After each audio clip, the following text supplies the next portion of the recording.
নমস্কার, আমরা আমাদের নতুন অনুষ্ঠান ডক্টর অন কল নিয়ে চলে এসেছি।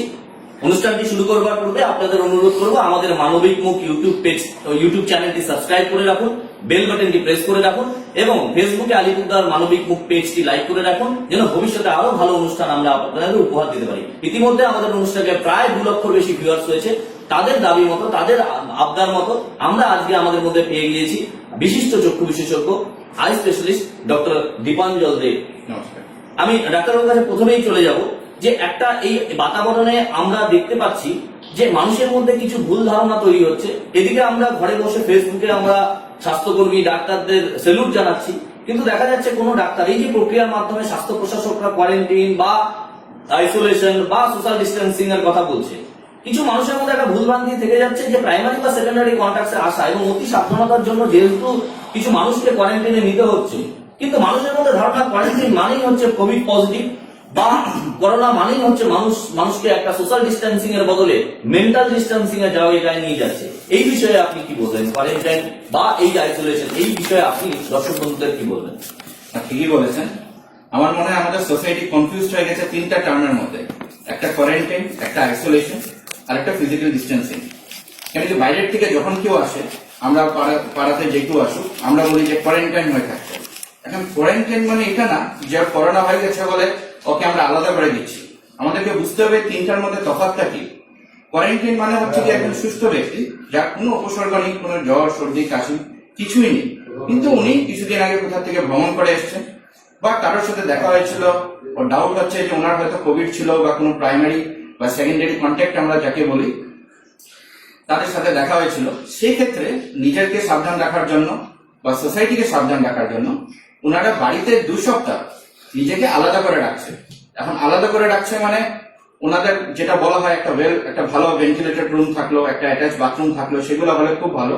কিন্তু কারোর ধরেন একটাই রুম আছে, সেই ক্ষেত্রে যদি 3 ফিট ডিস্টেন্স মানে 1 মিটার ডিস্টেন্স যদি মেনটেন করা হয়, যেটাকে আমরা ফিজিক্যাল ডিস্টেন্সিং বলছি, তাহলেও কিন্তু সেটা সম্ভব, সাথে মাস্ক পরে থাকলো। এটা হলো গিয়ে কোয়ারেন্টাইন। এখন আইসোলেশন হচ্ছে গিয়ে ধরেন এই সিজনে সবারই জ্বর সর্দি কাশি হয়ে থাকে। এখন করোনা ভাইরাসের যখন সংক্রমণ শুরু হয় তখন জ্বর দিয়ে শুরু হয়, কারো সর্দি কাশি সঙ্গে থাকে। এখন কেউ তো শিওর হতে পারবে না যে আমার সব সর্দি কাশি জ্বর তো করোনা না।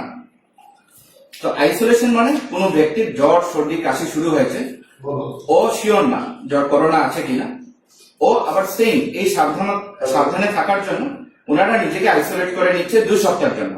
তার মানে করোনা আইসোলেশন মানে কারোর জ্বর সর্দি কাশি আছে কিন্তু করোনা নেই। কোয়ারেন্টাইন মানে কিছুই নেই কিন্তু একটা সন্দেহের ভিত্তিতে ওনারা নিজেকে আলাদা করে নিয়েছে। আর ফিজিক্যাল ডিস্টেন্সিং হচ্ছে গিয়ে যে কোনো আমরা যখন রাস্তায় বেড়াচ্ছি আমরা একজনের সাথে আরেকজন দূরত্ব বজায় রাখবো, ধরেন 1 মিটার মানে 3 ফিট।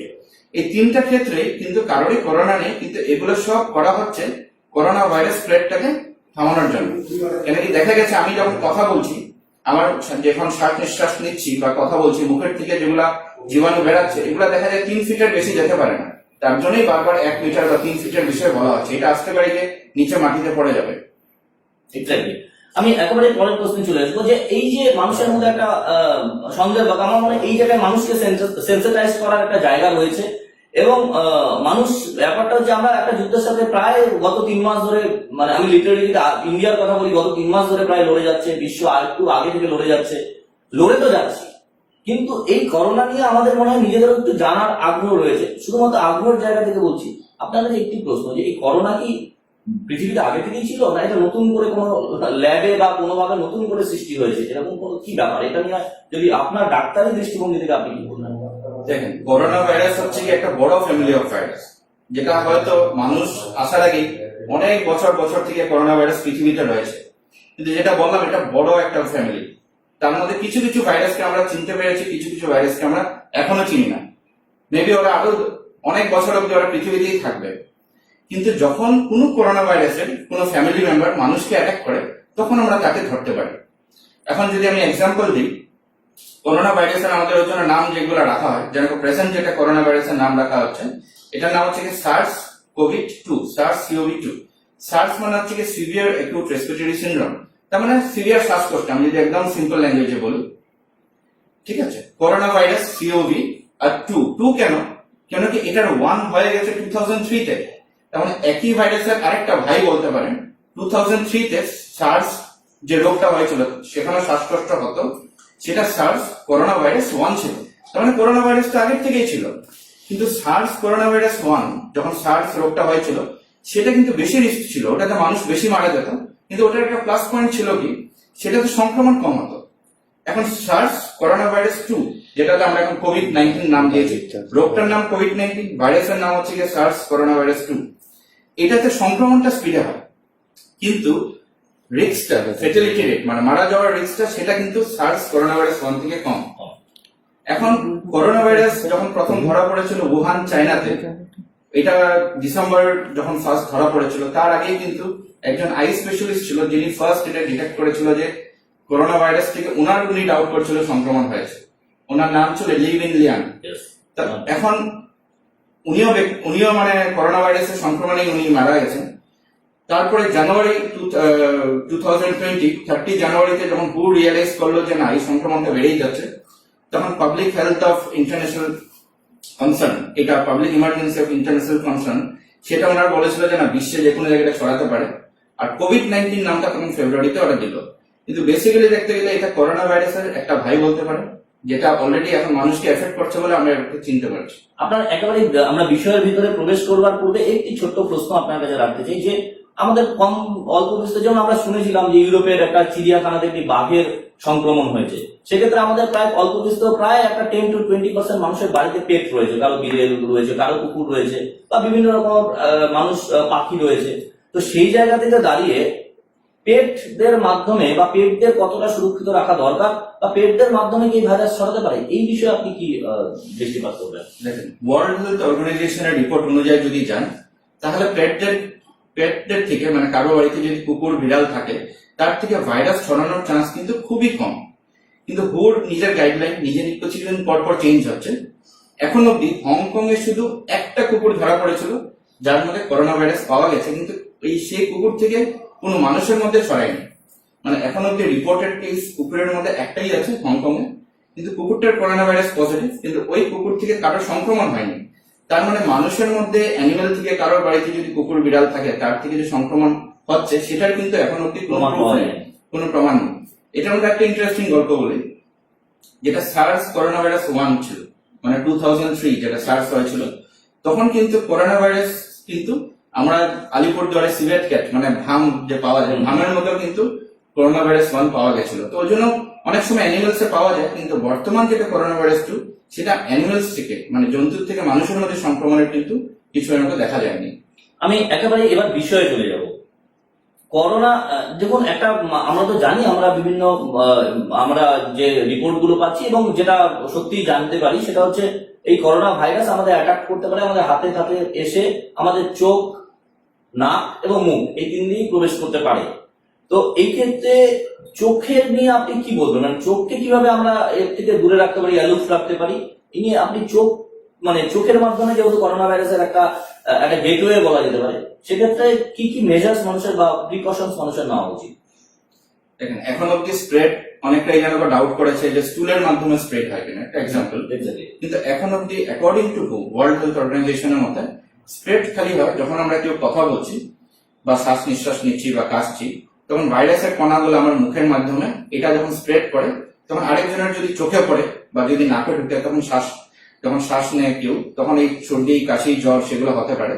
সিমিলারলি যখন চোখে পড়ে তখন চোখে ইনফেকশন হতে পারে, যেটা স্টার্টিং এ দেখা গেছে চোখ লাল, চোখ ফুলে যাওয়া, জল পড়া, খচখচ করা, মানে কনজাংটিভাইটিস মানে পিঙ্ক আই, মানে চোখ, যেটা আমরা বলি জয় বাংলার লক্ষণ দিয়ে কিন্তু করোনা ভাইরাসের উপসর্গ চোখে দেখা যেতে পারে। এখন এটা নিয়ে অনেকগুলো স্টাডি হয়ে গেছে, কিন্তু ম্যাক্সিমাম স্টাডিতে দেখা গেছে এটা রিস্কটা বহুত কম, মানে 1 to 3%। একটা স্টাডি যেটা লাস্ট জামাতে পাবলিশ হয়েছিল, ওরা দেখেছিল 38 পেশেন্টের মধ্যে ওরা একটা স্টাডি করেছিল, সেটাতে ওরা দেখেছিল অ্যারাউন্ড 11 পেশেন্টে চোখে লাল বা খচখচ বা করোনার উপসর্গ দেখা গেছে। কিন্তু এগুলো একটাও কিন্তু রিস্কি না, কিন্তু এটা দেখা গেছে সাবসিকুয়েন্টলি এটা উইথ টাইম এটা নিজে নিজেই কমে যায়, বা উইথ লিটল মেডিকেশন এগুলো ঠিক হয়ে যায়। এত সিভিয়ার কারো যে দৃষ্টি হারিয়ে গেছে বা কিছু এরকম অন্ধ হয়ে গেছে, সেরকম কোনো সমস্যা হয় না। কিন্তু সেটা যাতে স্প্রেড না হয়, তার জন্য আমরা বলি যে কেউ যদি বাইরে যাচ্ছে তাহলে একটা বড় চশমা পড়লো, যদি কারো সাইট কভার থাকে তাতে খুব ভালো হয়। এটা 1 নম্বর গেল। সেকেন্ডলি হচ্ছে এই সিজনের প্রবলেমটা হচ্ছে এই সিজনে সবারই যেরকম চোখ চুলকায়, অ্যালার্জির সিজন, স্পেশালি বাচ্চাদের হয়, ওরা চোখে বারবার হাত দিয়ে যায়, ডলতে থাকে। এখন আমি যখন এই রুমে ধরেন কথা বলছি, ভাইরাস যদি এখানে থাকে, আমি টেবিলটা টাচ করলাম, আমার হাতে ভাইরাসটা আছে, আমি জানি না, আর আমি চোখ ডললাম, তো এই ভাইরাসটা আমার চোখে চলে গেল, তো আমি নাকে হাত দিলাম। তো আমরা বলি যে কেউ যাতে হাত না ধুয়ে যাতে চোখে হাত না দেয়, হাত না ধুয়ে যাতে মুখে বা নাকে হাত না দেয়, এটা হচ্ছে কি বেসিক কনসেপ্ট।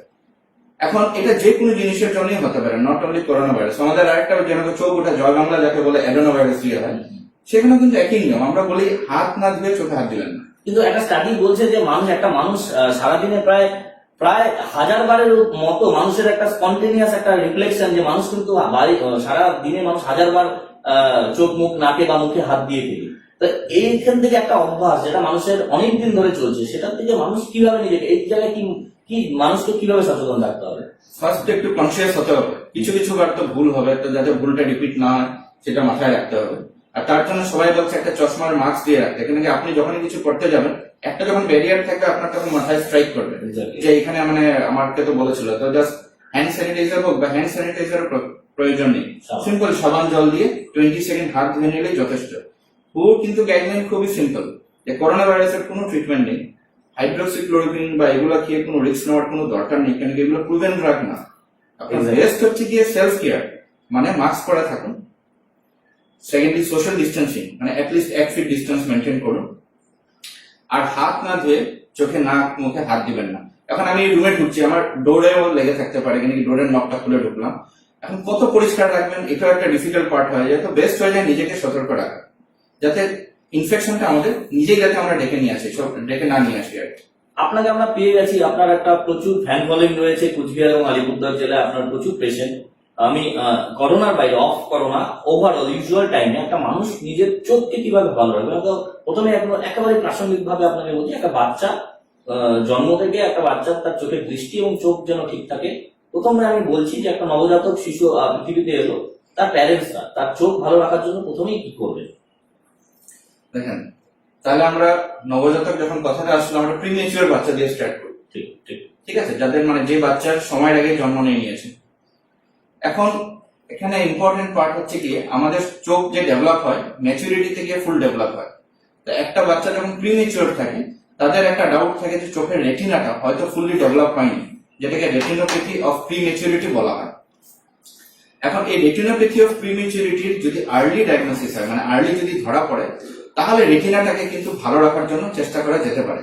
মানে যেই পার্টটা ডেভেলপ হয়নি আর যেই পার্টটা ডেভেলপ আছে, সেই পার্টটা ডেভেলপ যদি মেনটেন থাকে তাহলে কিন্তু সেটা ভালো থাকবে। এখন রেটিনোপ্যাথি অফ প্রিমেচুরিটির জন্য যখনই কোনো বাচ্চার আর্লি ডেলিভারি হয়, প্রিমেচুর ডেলিভারি হয়, বা বার্থ ওয়েট অনেক কম, ধরেন 1.5 কেজির বিলো, তখন আপনার কিন্তু একজন আই স্পেশালিস্টকে কনসাল্ট করে চোখের রেটিনাটা চেক করে নেওয়া উচিত। এটা প্রিমেচিওর বাচ্চা। এখন একবার মোস্ট অফ দি টাইম বাচ্চাদের নর্মালি বাচ্চারা তাকাচ্ছে কিনা সেগুলো ফলো আপ করা, আইলিডস গুলো খুলতে পারছে কিনা। আর সেকেন্ডলি ইনিশিয়ালি বাচ্চার চোখ দিয়ে কিন্তু প্রথম 3 মাসে কোনো জল পড়ে না, কিন্তু অনেকটা কমপ্লেন করে বাচ্চার চোখ থেকে জল পড়েই যাচ্ছে। কেন কি ন্যাচারালি যে পার্টটা থাকে, সেই ন্যাচারালিটা অনেক সময় জন্মগতভাবে ব্লক থাকে, তখন বাচ্চার চোখে জল পড়তে থাকে। আর অনেকটা ভাবে বড় হয়ে যায়, তারপরে গিয়ে বাচ্চাকে আমরা চোখের চেক আপ করাবো, কিন্তু সেটা কিন্তু ভুল ধারণা। সেই ন্যাচারালি প্রবলেমটা যদি জাস্ট সিম্পল মেসেজ দেওয়া হয়, তাহলে কিন্তু সেটা কিন্তু ইমপ্রুভ হয়ে যায়। এটা হলে জাস্ট নিউবর্ন বেবি। তার ছাড়া অনেক সময় দেখা উচিত যে চোখের যেটা মনিটর যেটা আছে, অনেক সময় মনিটর সাদা দেখা যাচ্ছে না, নর্মাল আমাদের যেরকম মনিটর সেন্টারটা কালো, সেটার কালারটা একটু যদি গার্জিয়ানরা ফলো করতে পারে তাহলে খুব ভালো। সাদার থেকে যদি যে কোনো অন্য কালার দেখা যায়, ধরেন হোয়াইট দেখা যাচ্ছে, তখন ইমিডিয়েটলি কনসাল্ট করা ভালো। কেন কি একটা নিউবর্ন বাচ্চাদেরও কিন্তু ছোটবেলা ক্যাটারেক্ট থাকতে পারে, একটা আর্লি টিউমার থাকতে পারে, সেটা প্যারেন্টস যদি একটু যদি খেয়াল রাখে তাহলে কিন্তু সেটা ধরা পড়বে। তো সেটা যাতে ইমিডিয়েটলি নিয়ে আসে, এগুলোতে ডিলে করা যাবে না। কেন কি প্রথম বলতে পারেন 2 বছরে বাচ্চারা দেখা শেখে। মানে একজন যদি কেউ ব্লাইন্ড থাকে আর ওর যদি ওটিটা দেরিতে করা হয় তাহলে কিন্তু বেনিফিট হবে না। এখন আসলো প্রি স্কুল, মানে স্কুল গোয়িং চিলড্রেন। ওদের মেইনলি হচ্ছে কি, কারোর মানে জেনারেলি একটা বাচ্চা ছোটবেলা থেকে যদি কম দেখে, ও সেটা নিয়ে হ্যাবিচুয়েটেড, যে আমি এটা নিয়ে দেখছি, এটাই হয়তো লাইফটা নর্মাল। কিন্তু ও যে কম দেখছে ও তো বুঝতে পারে না, কেন কি ও নর্মাল জিনিসটা তো দেখেই নি। এখন প্রি স্কুল চিলড্রেন বা স্কুল গোয়িং চিলড্রেনের মানে দৃষ্টি পরীক্ষা বা পাওয়ারটা চেক করানো উচিত। না হলে ফার্স্ট 10 ইয়ার্সে চোখের দৃষ্টিশক্তিটা আস্তে আস্তে ডেভেলপ করতে থাকে। কারোর যদি পাওয়ারের প্রবলেম থাকে আর ওরা যদি 10 বছরের ভিতরে চশমা ইউজ না করে, তাহলে 10 বছরের পরে চশমা ইউজ করেও বেনিফিটটা আসবে না। আচ্ছা। মানে যতটুকু অব্দি দেখছিল চোখ অতটুকু অব্দি দেখবে। এই চোখ দেখা শিখে ফার্স্ট 10 ইয়ার্সে। আচ্ছা। এখন কারোর পাওয়ার -4, ও জানে না, ও কম দেখছে, ও হয়তো আমাদের যে রিডিং চার্টে 2টা লাইন দেখতে পাচ্ছে। এখনো 10 বছরের নিচে মানে যত তাড়াতাড়ি দেখাবে, চশমা দিলেও হয়তো 4টা লাইন দেখতে পারবে, রেগুলারলি ইউজ করলে আস্তে আস্তে 6টা বা 7টা লাইন অব্দি চলে আসবে। কিন্তু ও যদি এখন 10-11 বছর পরে আসে, তখন কিন্তু চশমা দিয়েও কিন্তু 2টা লাইন অব্দি স্টে করবে, ওটাকে আর ইমপ্রুভ করানো যাবে না। আপনাকে ইন্টারেস্টেড, আমি একদম এটার সাথে আপনার রেস ধরে আপনাকে একটা প্রশ্ন করছি। আমাদের সাধারণ মানুষের মধ্যে একটা ভুল ধারণা রয়েছে যে একবার চশমা আমি নিয়ে ফেললে আমার মানে ডাক্তারবাবুরা বলেন যে চশমাটা নিয়ে নেওয়া ভালো, আস্তে আস্তে তার পাওয়ারটা ঠিক হয়ে যাবে। কিন্তু সাধারণ মানুষের মধ্যে একটা ভুল ধারণাই বলবো যে রয়েছে যে চশমা একবার নিলে পরে চশমা নামে না কোনদিন, বরং পাওয়ার দিন দিন বাড়তে থাকে। এই নিয়ে আপনি সুস্পষ্টভাবে দর্শক বন্ধুদের কি বলবেন? দেখেন, এখানে 3টা পার্ট আছে। একটা হচ্ছে মাইনাস পাওয়ার, একটা হচ্ছে প্লাস পাওয়ার, একটা হচ্ছে সিলিন্ডার পাওয়ার। এখন মাইনাস পাওয়ার যেটা থাকে, আমাদের আইবল যত বড় হতে থাকে মাইনাস পাওয়ার একটু বাড়তেই থাকবে। কেন কি, যত আইবল বড় হয় মাইনাস পাওয়ার বাড়ে, একদম সিম্পল বুঝে। যত আইবল ছোট থেকে তত প্লাস পাওয়ার থাকে। আর সিলিন্ডার পাওয়ার থাকে আমাদের চোখের শেপটার জন্য বা মনের শেপটার জন্য।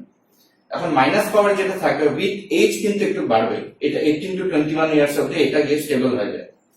কিছু কিছু এটিপিক্যাল কেসে যাদের মানে কিছু অ্যাবনর্মাল প্যাটার্ন রয়েছে সেটাকে আমরা ছেড়ে দিচ্ছি, কিন্তু আইডিয়ালি 18 to 21 ইয়ার্স অব্দি মাইনাস পাওয়ারটা বাড়তে পারে, তারপরে স্টপ হয়ে যায়। একবার যখন স্টেবল হয়ে যায় আর 2 ইয়ার্স পাওয়ারটা চেঞ্জ না হয়, তখন আজকাল অনেক লেজার প্রসিডিওর আছে। কেউ যদি এটা সব আফটার 21 ইয়ার্স, তখন চশমা কিন্তু না পড়লেও চলে। এখন থাকলো প্লাস পাওয়ার। প্লাস পাওয়ার যেটা আছে সেটা ছোট আইবলের জন্য হতো। তো দেখা গেছে প্লাস পাওয়ারটা ছোটবেলা যদি কারোর, অনেক সময় দেখা গেছে একটা বাচ্চার চোখ ড্যামেজ ধরে নেন, সেটা কিন্তু অনেক সময় প্লাস পাওয়ারের জন্য হতে পারে। ও যখন প্লাস পাওয়ারটা পড়বে তখন কিন্তু অনেক সময় স্ক্রিনটা ঠিক হয়ে যায়। এখন এই যত বড় হবে, তার মানে আইবলটা বড় হবে, তার মানে প্লাস পাওয়ারটা কমবে, ঠিক? তো তার জন্য প্লাস পাওয়ারটা দেখা গেছে অনেক ক্ষেত্রে কিন্তু উইথ এজ সেটা কমে আছে। এখন আসলে সিলিন্ডার পাওয়ার। সিলিন্ডার পাওয়ারটা আমরা বলি, যেটা তখন বলছিলাম যে যাদের কারো অ্যালার্জির প্রবলেম আছে, চোখ চুলকায়, যত চোখ চুলকাবে আঙ্গুলের প্রেশারটা যত বেশি চোখের উপরে পড়বে, এই প্রেশারের জন্য চোখের শেপ মনিটর পাতলা হতে থাকে আর সিলিন্ডার পাওয়ারটা বেড়ে যায়। আচ্ছা। তো এখন খালি ভাইরাসের সংক্রমণের জন্যই না, এমনি চোখে আমার ডলা রাখা খুব ক্ষতিকারক। একদম চোখ যাতে ডলা না হয়। চোখ ডললে এই সিজনে আমরা দেখি যে ম্যাক্সিমাম বাচ্চা চোখ খুব ডলতে থাকে, তো প্যারেন্টস এসে বলে যে চোখ ডলছে, কি করবো? তো আমরা ওষুধ দিলাম, তো কিছুদিন ভালো, তো বলবে যে আবার তো ডলা শুরু হয়ে যায়। তো একটা হ্যাবিট করে দিতে হবে, যখনই চোখ বেশি চুলকাবে আগে গিয়ে সাবান দিয়ে হাতটা ধুয়ে নিবে, তারপরে সেই ঠান্ডা জলে রুমাল বা কাপড় ভিজিয়ে ভালো করে চিপি নিয়ে ঠান্ডা জলের সেকটা দিবে। প্যারেন্টসদেরটা লক্ষ্য রাখা উচিত। আর বাচ্চাদেরকে শিখিয়ে দিলে বাচ্চারা স্মার্ট থাকে। আমরা দেখেছি কিছু যে স্কুল স্টুডেন্ট, ওরা ওয়াটার বটল থেকে রুমালের জলটা নিয়ে চোখটা বন্ধ করে ঠান্ডা জলের সেকটা দিয়ে দেয়। তাতে কি হয়, ইরিটেশন আর ইচিংটা কমে আসে। কেন কি, যখন ব্লাড ভেসেল গুলো শ্রিঙ্ক করে হিস্টামিন এগুলোর কেমিক্যাল গুলো কম রিলিজ হয়। মানে এটা ইউজুয়াল যে কোনো বাচ্চা এটা করতে করা দরকার। খুব চুলকালে আইস ওয়াটারও নেওয়া যেতে পারে, তাতেও কোনো অসুবিধা নেই, কিন্তু যাতে না ডলে। না, বাচ্চাদের যে চুলকানো যেটা বলছে একটা ইরিটেশন, সেটা কি বাচ্চা সমস্ত বাচ্চার মধ্যে থাকে? না, মানে এটা কি কোনো রোগ রোগ? থাকে না। এটা বলতে পারেন যে seasonal, most of the time. এটা একটা মানে যদি দেখি একটা বড় চ্যাপ্টার, এটা সিজনাল আছে, পেরিনিয়াল সারা বছর আছে। আর একটা আমরা যেটা বলি যে বাচ্চাদের মধ্যে যেটা আমাদের এই এরিয়াতে যেটা হয় সেটা হচ্ছে ভার্নাল কনজাংটিভাইটিস, মানে খুব সিভিয়ার ফর্ম অফ অ্যালার্জি। এটা কিন্তু একটা ভালো কি, যত বড় হয় এটা কমে যায়, মানে আপ টু 14-15 ইয়ার্স অব্দি এটা থাকে। কিন্তু ম্যাক্সিমাম ক্ষেত্রে 3 ইয়ার্স টু, মানে অনেক সময় আমরা 1 বছরের বাচ্চাকেও দেখেছি আপ টু 13-14 ইয়ার্স অব্দি এটা থাকে। এখন সেই বাচ্চা যদি ছোটবেলা থেকে যদি আই রাব করতে থাকে, যে আঙ্গুলের যে প্রেশার যেটা পড়বে, এই প্রেশারের জন্য কিন্তু চোখের পাওয়ারটা কিন্তু বাড়তে থাকবে, সিলিন্ডার পাওয়ারটা। এটা কিন্তু ইরিভার্সিবল, সেটাকে কিন্তু আর ঠিক করা যাবে না। এখন যদি সেটা যদি আই রাব না করে, তাহলে কিন্তু সেটা অনেকটাই স্টেবল থাকবে। কিন্তু রাব করলে কি হয়, অনেক সময় কর্নিয়াটা মনিটাই পাতলা হয়ে যেতে পারে, তখন কিন্তু মানে অনেকটা সিরিয়াস ইস্যু হয়ে যাবে। আমি একেবারে শেষের দিকে আপনার কাছে যাবো, তার আগে একটা প্রশ্ন বলবো যে খাদ্যাভ্যাসে এট প্রেজেন্ট আমরা যেটা করোনা ভাইরাস বা সবাই কোভিড-19 নিয়ে আক্রান্ত, আগে সেটাই বলি। করোনা ভাইরাস বেসিক্যালি ইনফ্লুয়েঞ্জা করে, যেটা সর্দি কাশি জ্বর, আর কিছু কিছু ক্ষেত্রে সিভিয়ার ইনফ্লুয়েঞ্জা বা শ্বাসকষ্টের জন্য যেটা প্রবলেম হচ্ছে, এটা দেখা যাচ্ছে কিছু লোক হসপিটালে গিয়ে ভর্তি আছে। তো বেস্ট হচ্ছে কি এই সিজনে ম্যাক্সিমাম ভিটামিন সি নাও, কারণ ভিটামিন সি যেটা যদি সবচেয়ে ভালো হয় ন্যাচারাল সোর্স, ট্যাবলেট অনেকটা নিচ্ছে বা নিচ্ছে। তো বেস্ট হচ্ছে মৌসুমি খা, লেবু খা, কিছু কিছু ক্ষেত্রে টমেটোতেও থাকে। তা অ্যাটলিস্ট যদি ন্যাচারাল সোর্স থেকে ম্যাক্সিমাম ভিটামিন সি নেওয়া যায় তাহলে কিন্তু নিজেকে আমরা এমনি প্রোটেকশন নিতে পারছি, ইমিউন পাওয়ার আমাদের এমনি করবো। এমনি করবো। তাছাড়া যেগুলো সিজনাল, যে কোনো সিজনে মানে নেচার আমাদেরকে কিন্তু সব প্রোভাইড করেছে, আমরা ওটাকে মানে কনফিউজ করেছি। তো যে সিজনে যে ফ্রুটস আর যে সিজনে যে ভেজিটেবলস আছে সেগুলোতে ম্যাক্সিমাম নিউট্রিশন থাকে। এখন নেচার কিন্তু সেইভাবে সবকিছু তৈরি করে দিয়েছে। তো আমরা বলি যে সিজনে যে ফ্রুটস থাকে, যেই সিজনের ভেজিটেবলস থাকে সেটাকে নিতে।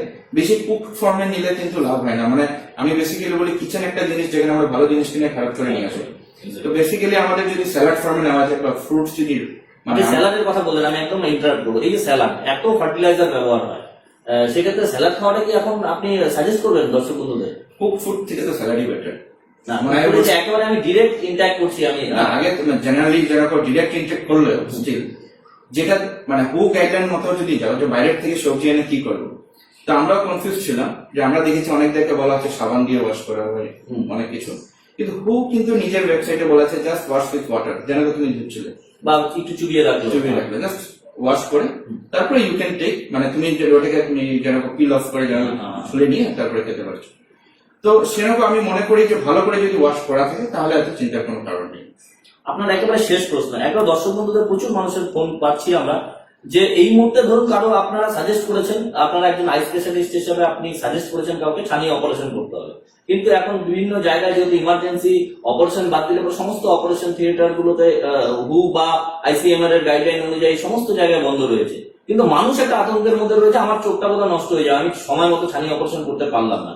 এক্ষেত্রে আপনি দর্শক বন্ধুদের কি বলবেন? ছানি অপারেশনটা এখন যদি না করি দেরি হলে কি অনেক বড় ক্ষতি হয়ে যাবে, বা তাদের কি করণীয়, তাদের উদ্দেশ্যে আপনার কি বার্তা?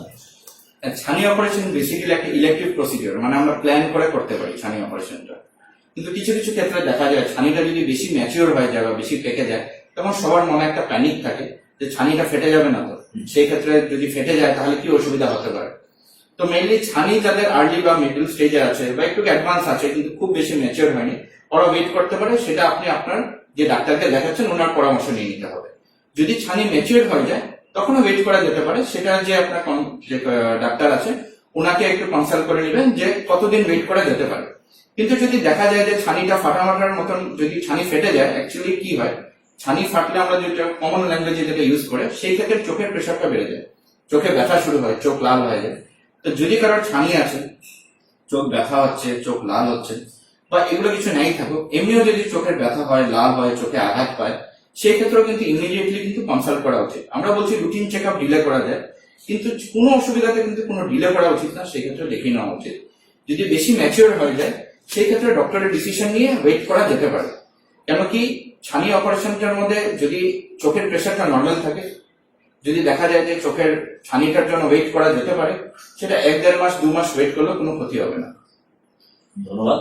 আমি একেবারেই বলবো যে আপনারা যারা ডাক্তারবাবুরা এবং স্বাস্থ্যকর্মী থেকে শুরু করে যারা এই প্রক্রিয়ার মধ্যে এই কোভিড-19 এর সময় যারা রয়েছেন, আপনারা ফ্রন্টলাইন ওয়ারিয়র্স, আপনাদেরকে সত্যি আমাদের তরফ থেকে, আলিপুরদার মানবিক মুখের তরফ থেকে, এবং আজকে এই অনুষ্ঠান ইন্ডিয়ান মেডিকেল অ্যাসোসিয়েশন আলিপুরদার ব্রাঞ্চের যৌথ উদ্যোগে যে অনুষ্ঠান হচ্ছে তাতে আপনি আসার জন্য, এবং আপনারা এই মুহূর্তে আপনাদের মনোবল যেন হাই থাকে, সেটা আমাদের সমাজের জন্য ভালো, এবং আপনাদেরকে কুর্নিশ জানে।